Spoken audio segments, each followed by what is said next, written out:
At the same time, you're aggressively criticized by unions and by media for paying low wages, for inappropriate working conditions. How do you deal with these accusations?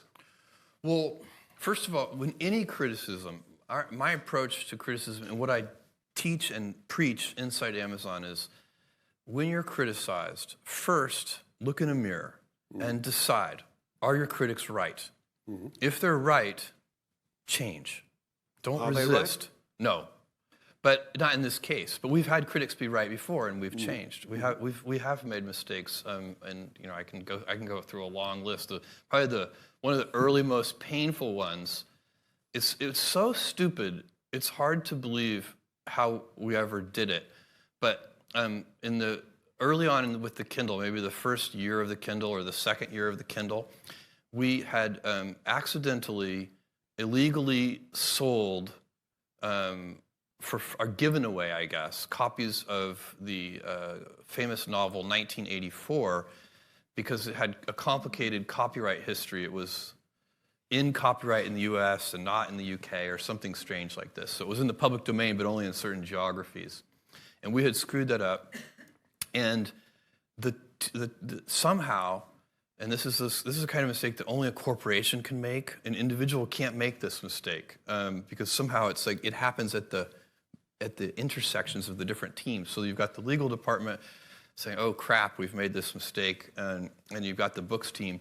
Anyway, the answer that the company came up with was to, without any notice or warning, just electronically go into everybody's Kindle who had downloaded that book and just disappear it. So it would be as if we walked into your bedroom in the middle of the night, found your bookshelf, and just took that book away. And so it was. So we were rightly criticized for that. It was, and we responded to that. On the issue of working conditions, I'm very proud of our working conditions, and I'm very proud of the wages that we pay. You know, in Germany, we employ 16,000 people. We pay at the high end of the range for any comparable work. So is it a union fight because the union want to make sure that you are unionized, or what is the real substance of the conflict? It's a good question. And this is in my longer version of how to deal with critics, because there are two kinds of critics. There are well-meaning critics who, they're worried it's not going to work, but they do want it to work. And so it could be, I can give you an example, customer reviews would be one of those. When we first did customer reviews 20 years ago, some book publishers were not happy about it because some of them are negative. And so it was very controversial practice at that time. But we thought it was right, and so we stuck to our guns and had a deep heel on that and didn't change. But there's a second kind of critic, which is the self-interested critic, and they come in all shapes and sizes. You know, so they can be any kind of institution, competitors, of course. And so when you are doing something in a new way, and if customers embrace the new way, what's going to happen is incumbents who are practicing the older way are not going to like you. And they're going to be self-interested critics. And so you do need, as you're looking yourself in the mirror, to try and tease those two things apart. You know, in our view, you know, we have workers' councils, of course, and we have very good communications with our employees. So we don't believe that we need a union to be an intermediary between us and our employees. But of course, at the end of the day, it's always the employee's choice, and that's how it should be. So but for sure, we would be very naive to believe that we're not going to be criticized. I mean, that's just part of the terrain. You have to accept that. One that I tell people is, if you're going to do anything new or innovative, you have to be willing to be misunderstood. If you can't afford to be misunderstood, then for goodness sake, don't do anything new or innovative. Maggie Thatcher said leadership is not to be pleased by the moment. Perfect. But your most prominent critic at the moment is the President of the United States.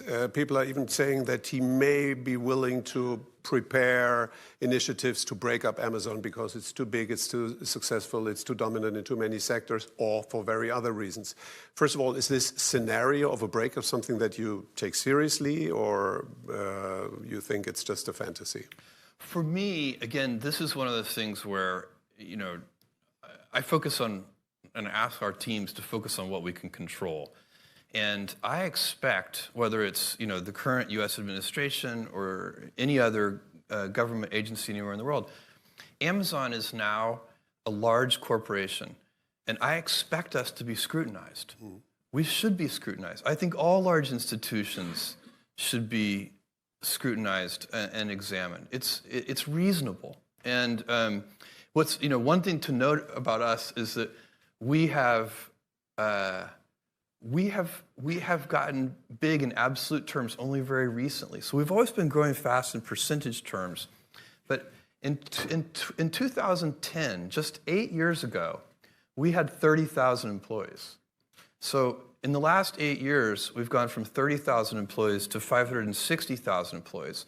So for us, it's kind of, in my mind, I'm still delivering the packages to the post office myself. You see what I'm saying? I still have all the memories of, hoping that one day we could afford a forklift. And so obviously that's my intellectual brain knows that's just not the case anymore. We have 560,000 employees all over the world. And I know we should be scrutinized, and I think it's true. Big government institutions should be scrutinized, big nonprofit institutions should be scrutinized, big universities should be scrutinized. It just makes sense. And that's, by the way, why the work that the Washington Post and the other great newspapers around the world do is so important, because they're often the ones doing that initial scrutiny even before the government agencies do. But in a way that